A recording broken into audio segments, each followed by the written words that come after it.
Hey guys, welcome back to some more Battlefield 6 news. We just got a new community update with some stats and learnings that the devs are taking away from the Battlefield 6 open beta.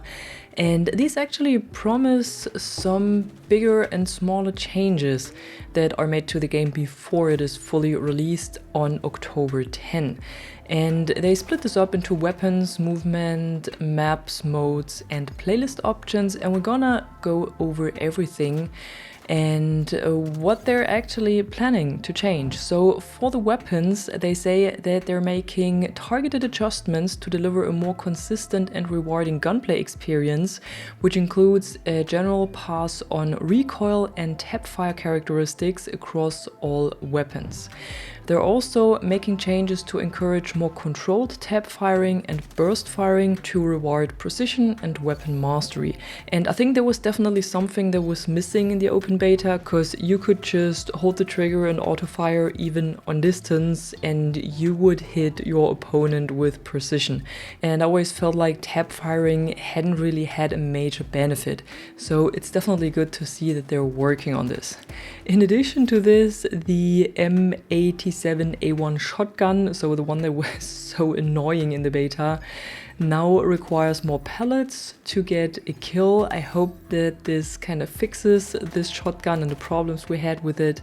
And they're also investigating the time to kill and time to death experiences, and they will share more about this in a later update.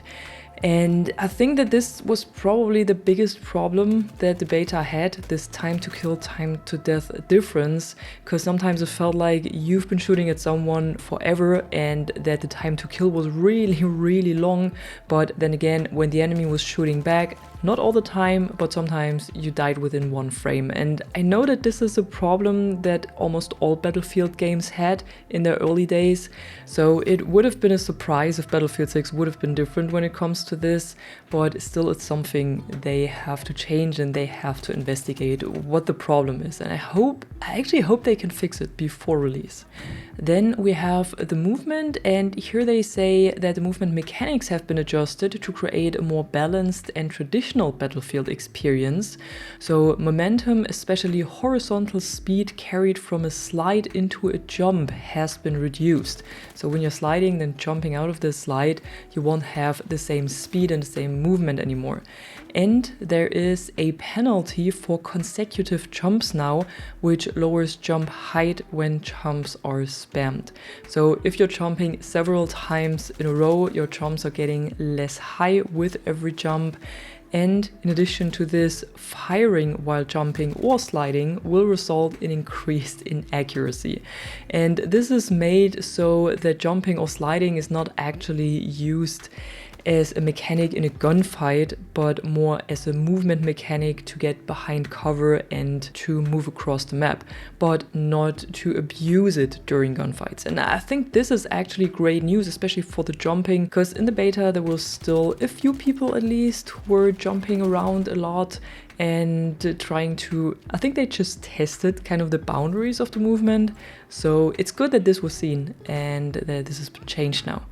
And then in addition to this, the parachute physics have also been retuned with reduced initial acceleration when opening the parachute for more controlled aerial movement.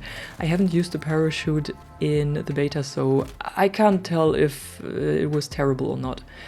Then moving on to the maps, they observed that some players found a way to reach the rooftops, especially on the Cairo map, and that they ventured out of bounds there. And this is of course not intended, and they fixed this. And also the upcoming assault ladder, where the assault can reach higher places with, this is also not intended to get to these areas that people could reach with those glitches that some content creators unfortunately shared, so that everyone knew where they are.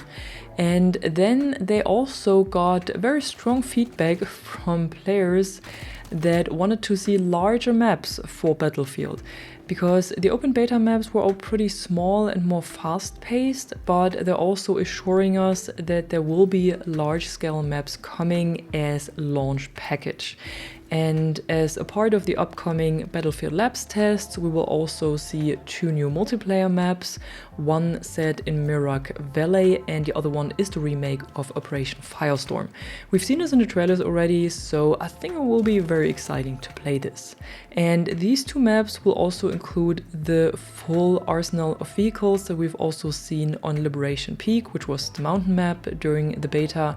So on Mirage Valley and on Operation Firestorm, we will see jets, helis, tanks and light ground vehicles, and also in general more vast combat spaces. So big maps are coming and they're not just smaller, fast-paced maps in Battlefield 6. Then talking about the modes, I think there was also a lot of criticism towards Rush and its player count and how Rush played. And here they say that they will definitely keep the low player count for Rush at 12 versus 12 because they found that this works best for this mode. But honestly, I'm thinking that the map design was the biggest problem in Rush and not so much the player count, at least from what I experienced during the beta. But they're also writing that for everyone who enjoys a large-scale version of Rush, Portal will still allow you to experiment with different player counts for this. And then in contrast to Rush, they're naming Breakthrough, and this will actually, in the full game, this will actually have different player counts for different maps. So at launch, Breakthrough layouts will support 48 players, while others will have 64, which depends on the maps. So a bigger map will have 64 players, while smaller maps will have 48 players. And this is actually an interesting approach, because in former Battlefield games, we've always seen that they try to squeeze every mode and map combination into the normal player count. So Breakthrough always had 64 players, except for Battlefield 2042, where they tried the 128 players, but they always had one defined player count for a mode. And this is new, that there is a bit more variation now. I could just imagine that it is a bit confusing, but let's see how it plays. Maybe we won't even notice because the map is smaller, so you won't notice the lower player count anyways. And then for the smaller modes, Team Deathmatch, Squad Deathmatch, Domination and King of the Hill, they will stick to the 8 versus 8 player count because they find that this is a solid starting point.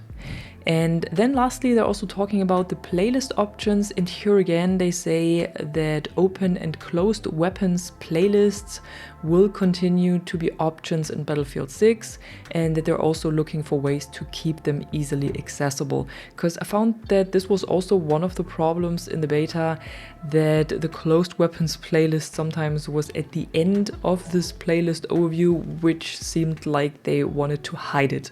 So I would like to see it be more fair, that you actually have a chance to notice that there is an open and closed weapon playlist.